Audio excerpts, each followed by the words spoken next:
Hello நண்பர்களே, குவைத்தில் நம்முடைய இந்திய நாட்டவர் ஒருவரினுடைய மரணமடைந்த உடல் கைப்பற்றப்பட்டிருக்கு. ஒரு பில்டிங் மேலே இந்த உடல் கிடந்திருக்கு. அது யார் என்ன அப்படிங்கிறத பார்க்க போகிறோம்.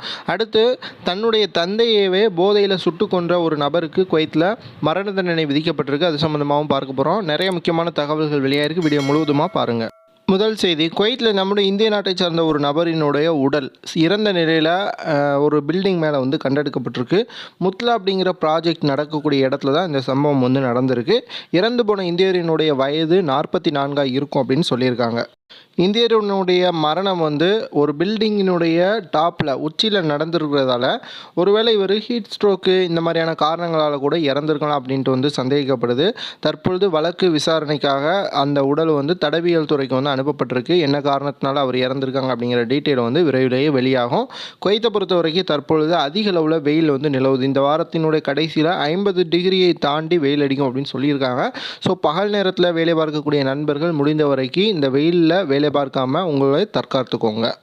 அடுத்த செய்தி, ஃபிர்தௌஸ் ஏரியாவில் போதையில் தன்னுடைய தந்தையவே 2 முறை சுட்டு கொலை செய்த ஒரு நபருக்கு மரண தண்டனையை குவைத்தினுடைய நீதிமன்றம் விதிச்சிருக்காங்க.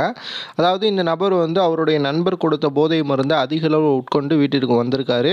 வந்த இடத்துல அந்த அவருடைய அப்பா என்ன இந்த மாதிரி போதைப் பொருளை ஏன் யூஸ் பண்ணுற அப்படிங்கிற மாதிரி பேசிக்கிட்டு இருக்கும்போதே அது கைத்தகராறாக மாறி இந்த போதை உட்கொண்டு இருக்கக்கூடிய நபர் அவர்கிட்ட இருந்த துப்பாக்கியால் 2 முறை சுட்டிருக்காரு. சுட்டது கூட அவருக்கு தெரியல. அவர் இறந்ததும் தெரியலை இவருக்கு. 2 நாள் கழித்து அந்த போதையெல்லாம் தெளிஞ்ச பிறகு குவைத்தினுடைய உள்துறை அமைச்சகம் இந்த மாதிரி நீ உன்னுடைய அப்பாவை கொலை செய்துட்டு அப்படின்ட்டு சொல்லியிருக்காங்க. அந்த நபருக்கு தற்பொழுது நீதிமன்றம் மரண தண்டனையை விதிச்சிருக்காங்க. குவைத்தில் போதைப் பொருளினுடைய அதிக அளவில் உபயோகிக்கக்கூடிய நண்பர்கள் இந்த மாதிரியான செயல்பாடுகள் உங்களுக்கே தெரியாமல் கூட நடக்கும். ஸோ ரொம்பவே கவனமாக இருங்க.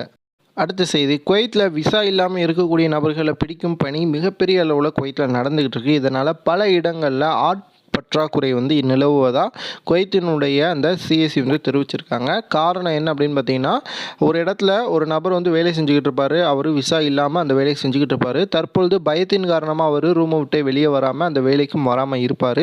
இதனால் பல இடங்களில் பார்த்தீங்கன்னா அந்த வேலை மிகப்பெரிய அளவில் பாதிக்கப்பட்டிருக்கு அப்படின்னு சொல்லியிருக்காங்க. இந்த மாதிரி விசா வயலேஷன் செய்யக்கூடியவங்களை பணியை மறுத்தாதீங்க அப்படின்ட்டு உள்துறை அமைச்சகம் தற்பொழுது சர்க்குலர் வெளியிட்டிருக்காங்க.